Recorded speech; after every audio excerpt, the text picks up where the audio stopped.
Lejoni këtu kjo skemë rimbursimi, pra po të krahasosh me skemat e tjera të rimbursimit që ka vende europiane, në skema e rimbursimit 24% tyre i ka barna kardiologjik. Po. Por jo të gjitha që ka nevojë personi që ka hipertension, ka probleme të tjera zemrës. Ndërkohë që në vendet e Bashkimit Evropian, 19 deri 25% të strukturës së banës të rimbursimit i vëzën ato banë shtreta që the ti, banë onkologjike pra për sëmundje kancerogjene. Po.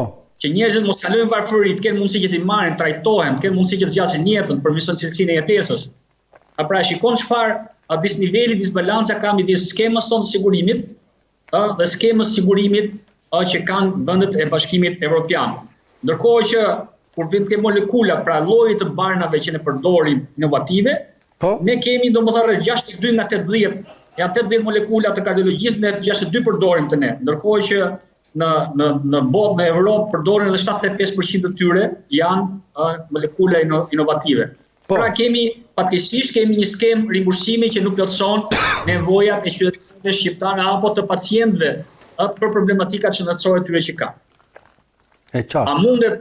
A mundemi ne që të bëjmë një skemë rimbursimi si në vendet tjera të Europës apo të rajonit? Sigurisht që mundemi. Kjo do një vizion dhe një vullnet politik. Do vizion politik dhe profesional dhe politik. Fatkeqësisht, deri më sot në krye të shëndetësisë shqiptare nuk ka pasur specialist fushës që dinë si bëhen gjërat e para. Por dhe dyta nuk ka pasur një vullnet politik, sepse po të ketë vullnet politik, merr ca ekspert nga jashtë dhe e bën. Atëherë si rimbursohet në Europë? Në Europë rimbursohet bazuar në diagnozë, që do të thotë, nëse ti diagnostikohesh me diabet, atëherë çdo barë që ti ke nevojë të trajtohesh për diagnozën tënde e ke të rimbursuar. Po. Nëse diagnostikohesh me një sëmundje onkologjike, atëherë ka një skemë rimbursimi që quhet bazuar në ato që quhen protokolle të trajtimit të sëmundjes. Dhe ti merr me rimbursim. Nuk thot njëri që shiko, është ke lista rimbursimit apo s'është lista rimbursimit. Dhe çfarë? Ne këtë skemë mund ta bëjmë dhe në Shqipëri. Po duhet tash edhe një herë vizion profesional dhe vullnet politik. Kjo është pjesë e programit politik të forcës tonë politike. Kjo është nga shtylla e programit. Një ndërhyrje të lutem miku im, një ndërhyrje, të lutem. Po vullneti i këtyre kompanive farmaceutike në radh parë. Pra këto kryeushtrojnë këtë veprimtari, e cila është veprimtari ekonomike në fund ditës dhe është në leverdit të tyre. Këto, po mos ketë mekanizma, kontrolli dhe frenimi, këto e shikojnë si një politik ku duhet shesin sa më shumë ilaçe, nuk ka rëndësi kategoritë kush i blen, apo kanë dhe ato një rol, i cili duhet jetë human, mendoj unë, ne duhet të i përshtatet nevojave, kushteve dhe mbi të gjitha cilësisë edhe ekonomisë ka qytetarë shqiptar, por cili është mekanizmi që i kontrollon këto? Pra përgjegjësia direkte. Kush e ka që cakton cilat bane janë të rimbursueshme, cilat jo, çmimi i tyre dhe cilësia. Kush është autoriteti konkret kompetent gaze? Dhe roli i këtyre kompanive farmaceutike. E dua kështu në parim të përgjithshme se ne s'na interesojnë emrat përveçëm. Po. Kemi dy institucione kryesore në Shqipëri. Një është Ministria e Shëndetësisë Politik Bërse, e cila përcakton çmimet ose më saktë themi miraton çmimet çdo vit bazuar në çmimet që çojnë kompanitë farmaceutike. Po. Kemi edhe Fondin e Sigurimit dhe Ndërrueshmit Kujdesit Shëndetësor, i cili aprovon, domethënë listën e rimbursueshme, pastaj kjo kalon në qeveri. Pra miratohet me vendim qeverie. VKM. Po. Pra kemi Ministrinë e Shëndetësisë, Fondin e Sigurimit dhe Ndërrueshmit Shëndetësor, pastaj në fund fare kemi edhe qeverinë. Pra po të shikosh kemi 3 institucione që ka të bëjë me politikë bërë. Prandaj thash duhet vullnet politik. Kemi edhe një institucion tjetër pastaj që siguron cilësinë, që është Qendra Kombëtare e Kontrollit të Barnave dhe Pajisjeve Mjekësore. Kjo siguron se në Shqipëri hyn barna cilësore. Por e përmenda pak më parë që këto barna që në Shqipëri, më ri pak te kjo pjesa këtu sepse un kam një kuriozit të jashtëzakonshëm për këtë temë, edhe për shkak të familjarëve, të miqve, por sidomos për qytetarë shqiptarë që e kanë gati pamundësi ekonomike blerjen e këtyre ilaçeve. Kush i kontrollon cilësinë e këtyre barnave kur futen në treg dhe si është cilësia, domethënë konkretisht nga cilat vende blen pjesa më e madhe e barnave që vinë në Shqipëri? Un kam para këto vende slovene, se i shkoj nga shkrimi. Slovakia, Kroacia, po. Institucione përmenda pak më parë, është Qendra Kombëtare e Kontrollit të Barnave dhe Pajisjeve Mjekësore, e cila është institucioni i ngarkuar me ligj për të kontrolluar cilësinë e barnave që futen në Shqipëri. Nxjerrë në një buletin kjo gjatë vitit mbi cilësinë e këtyre barnave, vendet e origjinës nga vinë, kompanitë farmaceutike që operojnë treg, domethënë ushtrojnë detyrat këta apo këta janë realisht ata që flenë gjumë? Për vitet të tëra nuk kam parë ndonjë buletin, po më lejo të jap vetëm një fakt që gjatë periudhës së Covidit, domethënë mbas tërmet 2019-s, godina e kësaj institucione dëmtua dhe zyrat e tyre u transferuan tek bodrumet e Institutit Shtetit Publik. Dhe në atë periudhë nuk ishte laborator funksional. Pra nuk bëj asnjë lloj analize. Pra e merrni vetëm mend se sa e ka ushtruar ky institucion atë periudhë detyrën që i ngarkon ligja. Dhe e qartë. Pra barnat që janë futur në territorin e Republikës Shqipërisë nuk janë nështruar analizave në laborator, që është me shumë rëndësi. Për atë periudhë, mbas tërmetit, derisa është bërë godina re që janë futur dhe kanë bërë një laborator diçka e tillë. Kur është bërë godina re? Urdhëro? Kur është bërë godina re? Domethënë kur godina re duhet të ketë rreth 2 vjet që është bërë, që ka mbaruar. E qartë. Diçka e tillë, domethënë mos gaboj, sepse koha kalon dhe humbasim edhe sensin e kohës, por diçka e tillë rreth 2 vjet. Po. E qartë. Që ka kaluar. Dhe nga ana tjetër, përveç këtij institucioni që do të bëjë analizat e mostrave që vijnë, është dhe kuadri ligjor që përmenda pak më parë. Pra, nëse ti vendos kuadri ligjor që unë do fus Shqipëri, vetëm barna që janë të regjistruar në Bashkimin Evropian, atëherë je ke sigurt që janë barna cilësore, sepse një fabrikë e madhe kur prodhon për Europën, nuk mund prodhoj dot veçantë për Shqipërinë 5 kuti që përdor Shqipëria. Nuk ka shanse.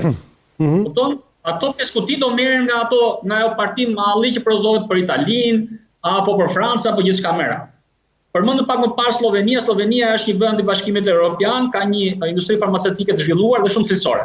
Por nuk është problemi i Slovenisë apo vend të tjerë Bashkimit Evropian, është problemi i vendeve të origjinës pasigurt, që do të thotë ka fabrika të cilat nuk janë të certifikuara në atë parë që prodhojnë barna cilësore. Që quhet ajo certifikata GMPs, Good Manufacturer Procedure, pra procedura të prodhimit të mirë. Pra ka fabrika të cilat nuk e kanë certifikat dhe sjellin barnat e ne sepse ja lejon ligja. E qartë. Pra çdo e keqja e sistemit farmaceutik fillon ke ligja e atë parë, që është ndruar në 2014. Nuk është ligj e standardeve europiane që të sigurojë qytetarëve shqiptarë që futen Shqipëri futen vetëm barna cilësore. Se aktualisht kemi barna cilësore, por kemi edhe barna të origjinës pasigurt. E qartë. Pyetja e fundit për ta mbyllur bisedën sot me e cila nga ana ime ka një kurreshtë të papar për shkak të interesit etik që ka në këtë vend, edhe për shkak të braktisjes se tu është bërë si nga institucionet, si nga këto kompanitë farmaceutike, të cilat e konsiderojnë sikur është në kështu supermarketi madh ku ofrojnë ushqim, ose sigurisht ofrojnë ilaçe, por është gjë tjetër kjo. Gaz, si është skema rimbursimit sot në Europë, duke qenë se Europa është vendi që ne aderojmë të futemi, dhe është e mundur të aplikohet e njëjta skemë në Shqipëri? Pra, çdo qytetar shqiptar që ta dëgjon, e di, e ka provuar, mbas e ka provuar një herë kurrizin e vet po të tafshme të tyre, që kur shkon ke mjeku i familjes apo specialisti në Greqi, në Itali, në Francë, në Gjermani, ai thotë ke këtë diagnozë, dhe i jep recetën dhe shkoni me rimbursim. Pra nuk i thot njëri shiko se nga këto 4 barna që ti ke nevojë, 2 i ke me rimbursim, 2 nuk janë një rimbursim dhe blesh me lekë në dorë. Dakor? E para. E dyta, ka të bëjë me çmimin. Dhe ne ka barna që rimbursohen 50% kanë nga ato 100%.